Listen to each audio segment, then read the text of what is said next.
you start to actually enjoy failure and rejection, you learn so much from every failure and rejection. You feel better and better with every failure and rejection, and you get another success.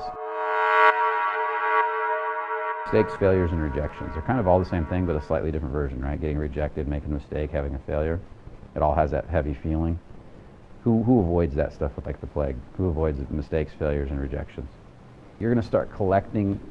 You're going to start collecting mistakes, start collecting failures, and then you're going to share them with each other at the end of the day.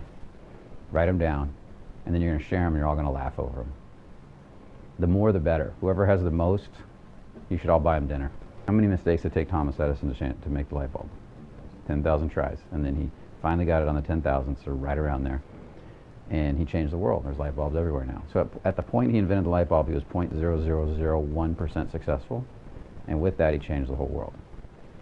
The most successful people in the world have the most mistakes, most failures. They fall down the most. They're not afraid to fall down. Jeff Olson, everybody knows who he is? Right here? You guys know?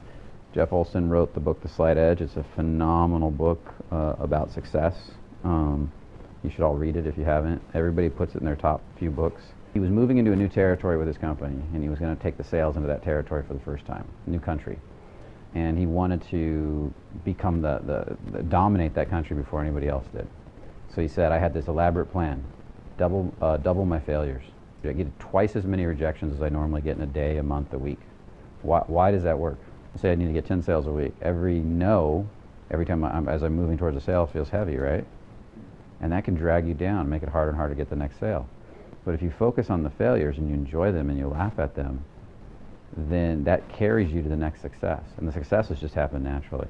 They can't help but happen. Because if you start to actually enjoy failure and rejection, you learn so much from every failure and rejection. You feel better and better with every failure and rejection, and you get another success. What you start to realize is that, yeah, you only have X amount of failures before another sale happens. X amount of no's, in a sense. There's a famous salesman who said he knew that it was about 10 no's to every yes. So he'd carry 10 marbles in his pocket. And he said, every time I got a no, I'd move that marble from one side to the other. Another one, I knew as this pocket got lighter, I was getting closer to a yes. And so he was, again, celebrating his failures. Mark Allen has a friend who said that every year we need to celebrate our glorious failures. You've got to get into action, make mistakes. And why do you think we call the corporation Get Messy? It's to go out and get messy and clean it up. And in the cleaning up of all your mistakes is when you actually learn. That's where everything changes in your life. Okay? So you're coming out to Bucharest was not a bad thing. Now you're learning how to get more focused. You're learning how to get what you want. You're getting closer to realizing how to set a goal, how to really set a goal. You're getting closer to realizing you want to make X amount of dollars. You're starting to understand, I want to come to LA.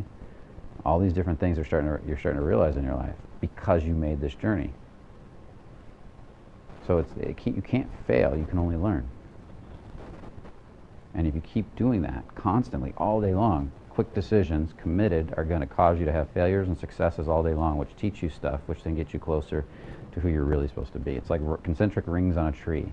Every time you resolve one ring, which is a decision, and a failure or a success, you go to the next one, next one, next one. And as you have more, you get closer to the center. And the worst thing you can ever do in your life is not make any decisions at all and just sit there on that outside ring, never moving. It's because of that they stay the middle class. They don't go up, they don't go down, their life doesn't change. They have their minivan, they have their sex on Thursday night, their board games with their friends or whatever they do, and they have their boring little lives. A lot of us think we're victims. We think that the world's doing something to us, that our parents did something to us.